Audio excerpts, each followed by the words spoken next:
Alors, je viens de sortir des locaux de la division de la cybersécurité pour apporter assistance au sieur Assane Gueye, alias Azoura, et El Hadj Ousseynou Diakhaté. Ils font l'objet d'arrestation tout à l'heure ce matin pour des propos que les enquêteurs ont jugés contraires aux bonnes mœurs. Alors, je dois rappeler que jusqu'ici, ils bénéficient de la présomption d'innocence, que Azoura, notamment lui en ce qui le concerne, est gravement malade et on a eu à déposer son dossier médical. Comme on a eu à rappeler son passé pénal, ainsi que les persécutions qui lui ont valu que sa santé soit dégradée au point qu'il ne jouit pas de toutes ses facultés, aussi bien mentales que physiques. Alors je dois rappeler que sa détention carcérale a détérioré sa santé au point que même il souffre présentement de problèmes d'articulation, de problèmes de foie et de problèmes de poumon. Pour vous dire que c'est un cri de cœur que je lance pour attirer l'attention des autorités judiciaires sur le cas Azoura, Assane Gueye alias Azoura. Alors, de la même manière, son frère El Hadj Ousseynou Diakhaté, dit Kairé 220,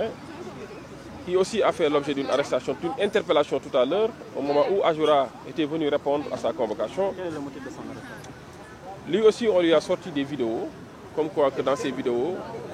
il avait tenu des propos qui étaient contraires aux bonnes mœurs. Alors, je dis et je répète que pour le moment, ils ne sont pas encore en position de garde à vue. On est à l'étape des auditions. Les auditions seront terminées et les autorités vont rendre compte à la hiérarchie pour voir la suite et la conduite à tenir. waaw may wax ni maa ngi gërëm ñëpp di sant ñëpp maa ngi jóge léegi ci cybersécurité fi nga xamante ni jamono jii may wax ak yéen Assane Gueye ñu koy wax Azoura Fall ak El Hadj Ousseynou Diakhaté ñu koy wax El Hadj Ousseynou Kairé ñu koy wax Kairé 220 ñoom ñaar ñu ngi ci biir ci gàttal liñ leen di toppee wala li tax ñu leen di déglu mooy dañoo yëkkati ay kàddu yoo xamante ni nii àndul ak worma. alors fi ma njëkk a bëgg a leeral mooy rawatina bu kaawu Assane Gueye ku ko xool xam ni ku feebar la te yemuñu si wax feebar bi dañoo indi këyit bi mandarga feebar bi fan yii si ginnaaw demoon nañu évacuer ko ba Maroc pour kër docteur saytu yaramam. beneen bi mooy ñëpp xam nañ ni jamonoy régime bii ñu génn nekkoon na nit ko sonnoon parce que jàppoon nañ ko bañ ko jàppee yóbbu ko kaso daanaka fa la wér-gi-yaramam fa la ko ñàkkee ba tey jii may wax ak yow te wér-gi-yaram gi dem na ba laal li ma tuddee articulation yi ak tànk yi laal na xëtër yi maanaam poumon yi waaye laal na res bi loolu nag comme andi nañ këyit yu koy firndeel war na attirer l'attention ñi nga xamante ji ñooy war a statuer ci sooram wala ci kaawam pour ñu bàyyi xel loolu tamit. ñaareel bi mooy mbir mi dafa jàpp ba xaw a altérer même son état mental maanaam Azoura ku ko xool sax xam ni am na lu des. alors waxuma ko nag pour trahir le secret de l'enquête mais dama koy wax pour alerter parce que daanaka prison moo nekk li nga xamante ni en 70% voire 80% moo yàq jëmmam moo yàq wér-gi-yaramam moo tamit affecté xel bi. alors li si des rek mooy ñu fàttali ne dañ leen di déglu rek nekkuñu en position de garde à vue moom ak Ousseynou Diakhaté yëpp bi nga xam ne moom mii tamit kenn convoqué ko dafa ñëw fii ànd ak Azoura Fall pour jàppale ko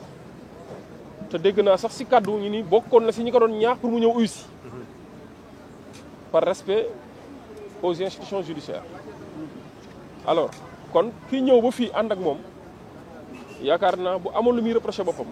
peut-être dina jéem a organiser son injoignabilité wala mu jéem a xool nan lay échapper à l'administration de la justice waaye dafa ñëw ba fii si buntu bi lañ ko fekk ne ka topp ñu gars yi nit ñi topp ko mu ànd ak ñoom dem ñoom ñëpp nag bàyyi naa leen ci dal ñu ngi ànd ak dal ànd ngëm laaj nañ leen si question yi tontu nañ ci ak dal et en toute responsabilité li si des nag mooy police attewul day def enquête rek bu jaree dossier bi jàll dem justice tamit dina si indi li mu ci war a indi si jeexital bu ko jarulee tamit lépp dina yem fii loolu tamit ça n'a absolument rien à voir ak seen liberté parce que dossier la mais liberté doomu aadama liberté am la alors liberté googu nag moo wax ne nekkul ni nit yaa ngi ci loxoy police rek que ñàkk nga sa liberté déet parce que mën nañoo leen auditionné bu ñu paree ñoom ñëpp ñu ànd ñibbi reste nag à la disposition de la justice comme mën nañ leen di jël tamit bu fekkee procureur da ko décidé ñu jël leen yóbbu leen mais lu mu ci mën a doon nañu bàyyi xel loo xam ne loi moo ko wax rawatina koo xamante ne nii yaramam neexul daanaka kamu doonoon avant muy am problème judiciaire doonatu ko Azora ñëpp xam nañ ni ba mu génnee si kaso bi genn wàllu nit la ba tey alors li si des nag dama koy bàyyi kilifa yi ñoom ñooy xool ba xam ndax mbir mi fan lay yem waaye nag témoignage bi ma bëgg andi ci moom rek mooy mu ngi d'abord gërëm soutien yi jóge Pastef ak jóge ci Sénégal gépp kilifa yu bari yu mag Pastef woo nañ ko massaw ko ñaax ka sax mu uy ci looloo indi sax tey fajar teel mu egsi fi alors nee na mu ngi gërëm ñëpp di sant ñëpp di wax ni mu ngi gëm yàlla gëm tamit également li nga xam ni moo wundu ba mu indi ko indil ko lii muy dund muy ngëm-ngëmu projet bi ak jàpp ni tamit ñi nga xam ne ñoo ne ko les porteurs du projet dañoo war a ériger wu en sentinelle wala def levée de bouclier pour protéger le projet protéger ñi nga xam ne ñooy les porteurs du projet. loolu moom wax na ma ko mu nekk loo xam ne ba mu ko waxee lu sore ci man la ma wax ni tamit ci ki ma xam mooy musta dellu ginnaaw pour jëmmal réew mi. nit ku nekk nag ak façon bi nga koy jëmmalee nit ku nekk ak façon bi ngay taxawee ñii mën nañ ko gisee nii ñii gisee ko neneen waaye lu am solo ba am solo rek mooy ba démocratie soxlaa taxaw na ba joxe liberté soxlaa taxaw na ba dignité Sénégal bañ ko bëgg a taylee tamit taxaw na loolu moo am solo ku si nekk nag ak ni nga koy défendre am na ñoo xam dañ koy défendre par seen xam-xam ñii nañu défendre ko par seen alal ñii dem défendre ko taxaw ci mbedd mi am na sax bu demee ba état du Sénégal ñu attaqué ko am na ñoo xam ne dañuy gën ay armes défendre ko te loolu yëpp loi moo ko léegi nag ku ci nekk nag ak façon bi ngay défendre la démocratie waaye mosula wéetal Sénégal ci bu Sénégal soxlaa waaw may fàttali nag wér-gi-yaramam di fàttali njabootam di fàttali am na ay waajur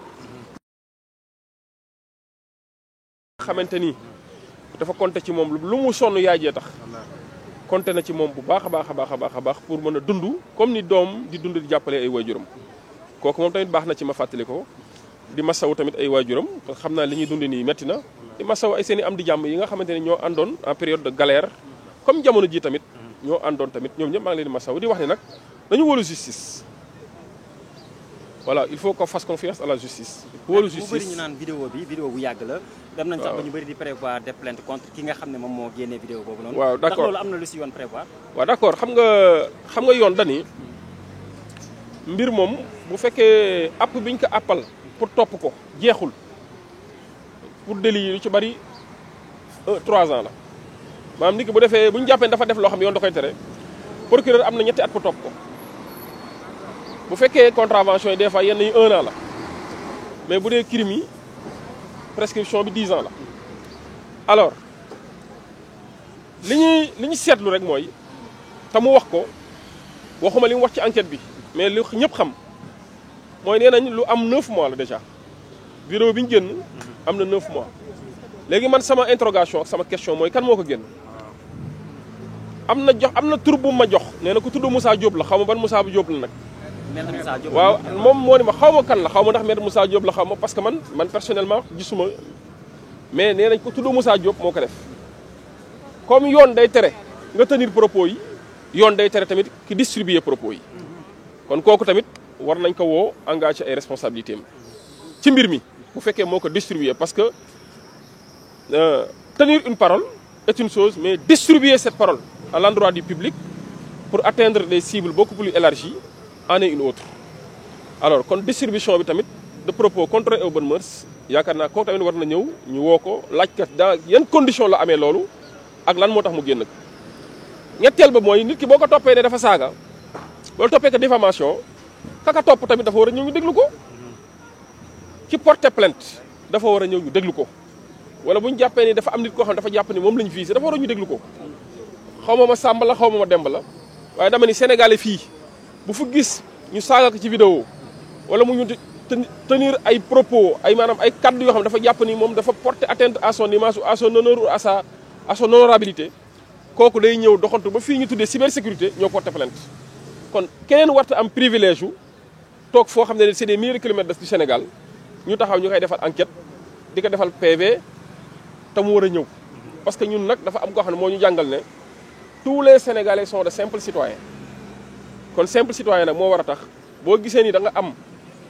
ku la wax lu waxul nga ñëw porter plainte ñu déglu la voilà foofu rek laa mën a yem ci wax ji di leen gërëm di leen sant encore une fois di ñaanal Azoura ak El Hadj Ousseynou Kayre incha allah yàlla teggi leen natt bi nga xam ne moom la ñuy dund nii. prévoir ngeen plainte ku def vidéo bi génnee vidéo boobu. waaw na ma ne ñooñu ñu ngi je pense que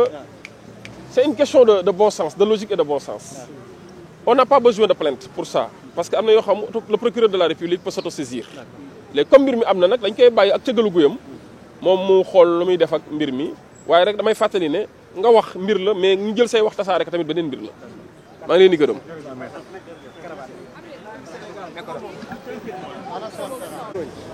voilà. saa sa teewaay si sécurité ginnaaw bi ñu convoqué mu jàppale sunu mbokk ni ko yonent yàlla Mamadou waxee dimbali leen seen mbokk bu tooñee ak buñ ko tooñee loolu mooy li nga xamee ne